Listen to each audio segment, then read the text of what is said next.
Students, तो हम लोग आ जाते हैं अपने वीडियो के नेक्स्ट सेक्शन की तरफ, जहां हम पढ़ेंगे फोटोसिंथेसिस। सबसे पहले हम सभी जानते हैं फोटोसिंथेसिस प्लांट के जीवन का वो भाग है कि जहां पर अगर प्लांट इस प्रोसेस को करता है तभी प्लांट को लिविंग माना जाता है। क्यों लिविंग माना जाता है? क्योंकि प्लांट को अपने इस प्रोसेस से वो भोजन मिलता है, वो अपनी जितनी भी एनर्जी को बनाने का काम करता है वो इसी प्रोसेस से करता है। इस नाते इस प्रोसेस का नाम है फोटोसिंथेसिस। तो चलिए हम लोग पढ़ते हैं फोटोसिंथेसिस क्या है और इसकी थोड़ी बहुत इसकी हिस्ट्री के बारे में कि इसने किसको डिस्कवर किया, कैसे डिस्कवर हुआ।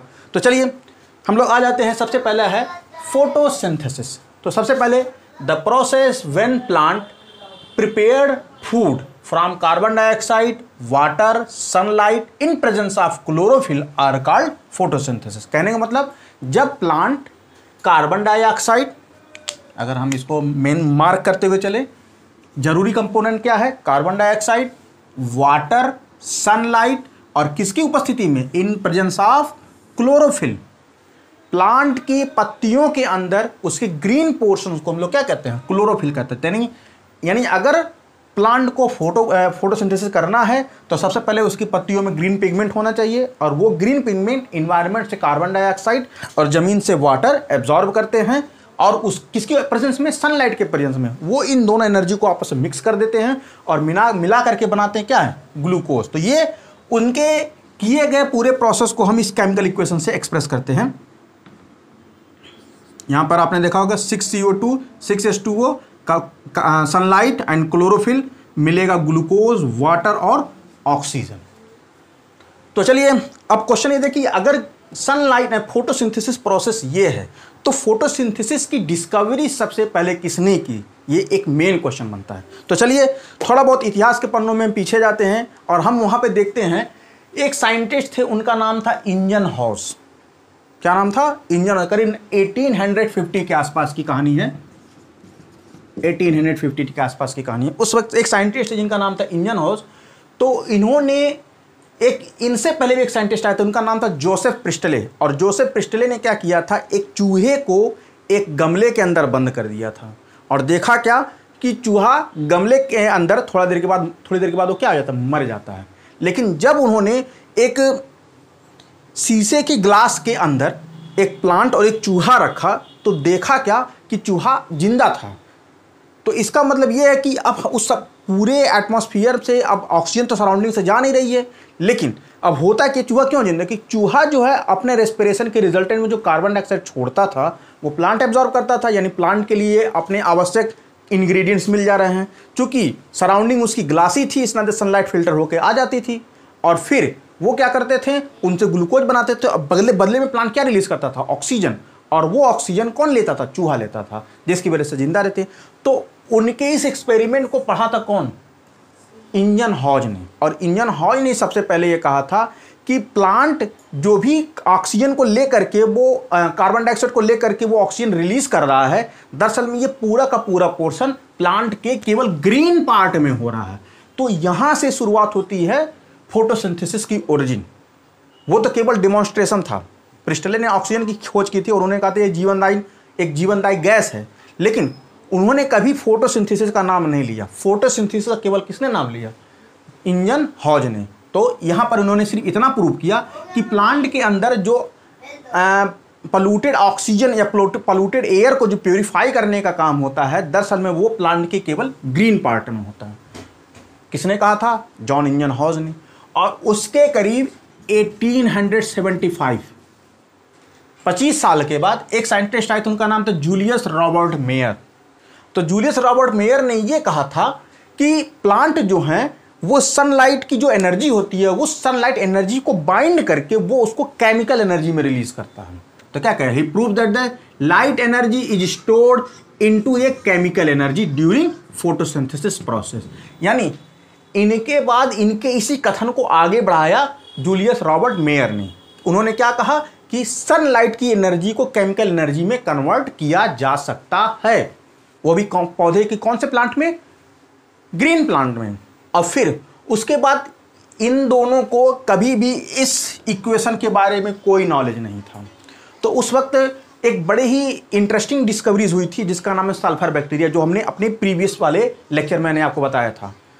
वहाँ पे मैंने आपको बताया कीमोसिंथेटिक बैक्टीरिया बताया था, और मैंने बताया था कि कुछ बैक्टीरिया ऐसे होते हैं जो ज़मीन की बहुत गहराई में होते हैं और जहाँ पर वोल्केनिक इरप्शंस लगातार होते रहते हैं, तो वो समुद्र से घिरे हुए उस वोल्केनिक इरप्शन से निकलने वाले सल्फर के साथ वो रिएक्ट करते हैं। तो उन्होंने सबसे पहले उस इक्वेशन को सबसे पहले किसने डिस्कवर किया? वॉन नील ने डिस्कवर किया। वॉन नील ने देखा कि वोल्केनिक इरप्शन से जो निकलने वाला सल्फर डाइऑक्साइड वो वाटर के साथ रिएक्ट करके क्या बन जाता है?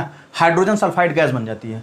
और उस हाइड्रोजन सल्फाइड गैस में हमारा जो सल्फर बैक्टीरिया है 6 कार्बन डाइऑक्साइड मॉलिक्यूल के साथ जुड़ करके ग्लूकोज बनाता है, वाटर बनाता है और ऑक्सीजन बनाता है।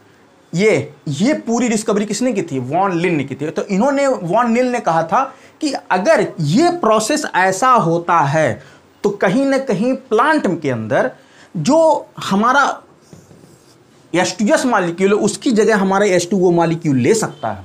और उन्होंने कहा अगर यहाँ पर ये जो सल्फर मॉलिक्यूल रिलीज होता है तो इसका मतलब ये है कि जब भी फोटोसिंथेसिस होगा तो जो ऑक्सीजन मॉलिक्यूल रिलीज्ड होगा वो दरअसल में ऑक्सीजन के टूटने से ही रिलीज होगा। तो उनको इस डिस्कवरी के लिए नोबेल प्राइज दिया गया था। हाँ स्टूडेंट्स, तो हम लोग अगले स्टेप में ये पढ़ेंगे कि आखिर जो फोटोसिंथेसिस प्रोसेस होती है वो कुल कितने स्टेप्स में होते हैं। तो जब हम फोटोसिंथेसिस प्रोसेस को अलग अलग स्टेप में पढ़ते हैं तो उनको हम लोग कहते हैं मैकेनिज्म ऑफ फोटोसिंथेसिस। मतलब हम ये जानना चाहते हैं कि किस किस स्टेप में क्या क्या प्रोसेस होता रहता है। तो सबसे पहले ये नहीं है कि आखिर मैकेनिज्म ऑफ फोटोसिंथेसिस की डिस्कवरी किसने की थी। तो देखिए इसकी डिस्कवरी सबसे पहले ब्लैकमैन ने किया था, तो इस नाते इसको हम लोग ब्लैकमैन रिएक्शन भी कहते हैं।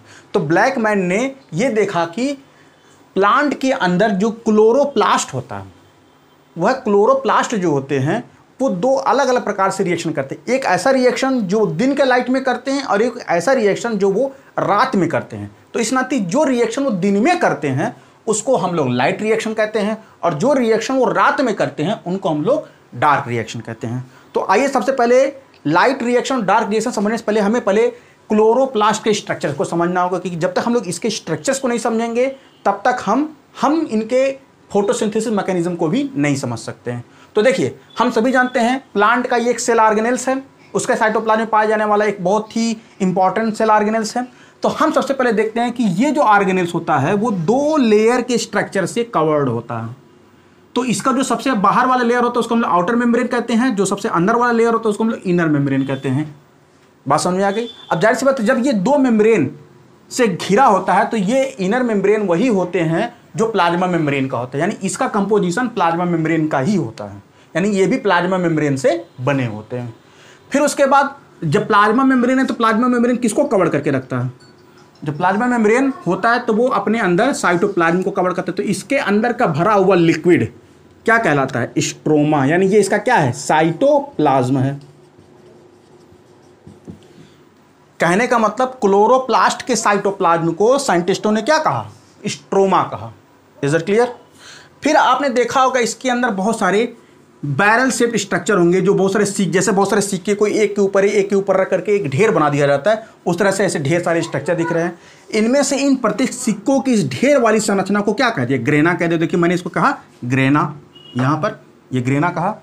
उसके बाद हम देखते हैं इनके साइटोप्लाज्म में बहुत सारे लंबे लंबे थ्रेड्स पड़े होते हैं। तो इन लंबे लंबे थ्रेड्स को हम लोग क्या कहते हैं? लैमेली कहते हैं। देखिए जो लैमेली केवल स्ट्रोमा में आर पार पड़ा होता है उसको हम लोग स्ट्रोमा लैमेली कहते हैं, और जो 2 ग्रेना को आपस में कनेक्ट करता है उसको हम लोग ग्रेनम लैमेली कहते हैं। तो अब आपको ये समझना होगा कि आखिर ये प्रोसेस होता कैसे है। तो सबसे पहले देखिए जो सनलाइट, आपने पढ़ा होगा ना कि फोटोसिंथेसिस प्लांट के केवल ग्रीन पोर्शन में होते हैं। तो जब वो ग्रीन पोर्शन सनलाइट के एक्सपोजर्स में आते हैं तो उन एक्सपोजर्स में जो उनके ग्रेना होते हैं वो एक्चुअल में एंटीना की तरह से वर्क करते हैं, और ये सूरज की सारी रोशनी को क्या कर लेते हैं? सोख लेते हैं। और जब सूरज की सारी रोशनी सोख लेते हैं तो आपके मन में होगा कि सर ये सूरज की रोशनी सोखने के बाद करते क्या है? तो सूरज की रोशनी जब ये सोखते हैं तो इनके अंदर इस तरह से एक मॉलिक्यूल होता है, जब सूरज की सारी रोशनी सोख लेते हैं तो ये सारी एनर्जी को एक सेंटर पर भेजते हैं, और जिसको हम लोग P680 कहते हैं। इसको हम लोग रिएक्शन सेंटर कहते हैं। तो जब सारी एनर्जी धीरे धीरे करते यहाँ स्टोर होगी तो इसकी एनर्जी बहुत बढ़ जाएगी, और जैसे ही इसकी एनर्जी बढ़ेगी ये अपने अंदर से एक इलेक्ट्रॉन ट्रिगर करेगा। बहुत तेजी से एक इलेक्ट्रॉन एक हाई काइनेटिक एनर्जी के साथ फेंकेगा, और जैसे ही वो इलेक्ट्रॉन निकलेगा तो उस इलेक्ट्रॉन को लेने के लिए क्या मौजूद रहेगा, वाटर मॉलिक्यूल। तो जैसे ही उस इलेक्ट्रॉन को वाटर मॉलिक्यूल एब्जॉर्ब करेगा तो ये वाटर मॉलिक्यूल तुरंत टूट जाएगा, और टूट करके 4 हाइड्रोजन आयन, 1 ऑक्सीजन मॉलिक्यूल और 4 इलेक्ट्रॉन को क्या करेगा, रिलीज करेगा। तो चूंकि लाइट रिएक्शन में केवल इतना ही प्रोसेस होता है कि वो केवल पानी को 2 भागों में तोड़ता है, यानी हाइड्रोजन आयन और 4 इलेक्ट्रॉनों में निकालता है, और ऑक्सीजन गैस रिलीज हो जाती है। तो इस नाते इस रिएक्शन को क्या नाम दिया गया, लाइट रिएक्शन। तो हमेशा याद रखिएगा, लाइट रिएक्शन प्लांट के केवल कौन से पोर्शन में होता है, ग्रेना। कौन से पोर्शन में, ग्रेना में होता है। तो जब लाइट केवल प्लांट के ग्रेना में होता है तो यहां पर केवल क्या हुआ, हाइड्रोजन आयन निकला, इलेक्ट्रॉन निकला और ऑक्सीजन निकला। ऑक्सीजन तो गैस के रूप में तो रिलीज्ड हो गई। अब इसके अंदर बचा क्या रह गया, इसके अंदर बचा रह गया हमारा हाइड्रोजन आयन, और क्या बचा रह गया, और हमारा 4 इलेक्ट्रॉन बचा रह गया। तो इतना प्रोसेस दिन के जब, यानी प्लांट जब तक दिन में होते हैं तो उनका केवल एक ही उद्देश्य होता है कि वो सूरज की रोशनी को मैक्सिमम यूज करके वो अपने पानी के सारे मॉलिक्यूल से हाइड्रोजन और इलेक्ट्रॉन को रिलीज कर लें। और इस दौरान आपने पढ़ा होगा कि सूरज दिन की रोशनी में क्या रिलीज करते हैं, ऑक्सीजन। तो वो ऑक्सीजन कहां से निकलता है, पानी के टूटने से निकलता है। ये बात तो क्लियर हो गई। तो अब अगला रिएक्शन यानी ग्लूकोज कैसे बनेगा। तो ग्लूकोज के बनने के लिए हमको जाना पड़ेगा डार्क रिएक्शन के अंतर्गत। तो जब डार्क रिएक्शन हम जाएंगे तो डार्क रिएक्शन प्लांट के इस लंबे लंबे नलियों में होता है, जिसको हम लोग लैमेली कहते हैं।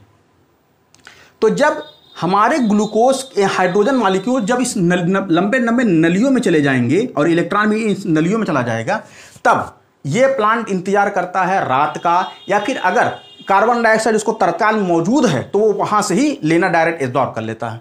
तो जब ये हाइड्रोजन और इलेक्ट्रॉन यहां पे पहुंचते हैं तो ये जो कार्बन डाइऑक्साइड ये कहां पहुंच जाते हैं, यहां पे पहुंच जाते हैं, यानी ये सीधे एब्जॉर्ब कर लेता है हमारी ये लैमेली।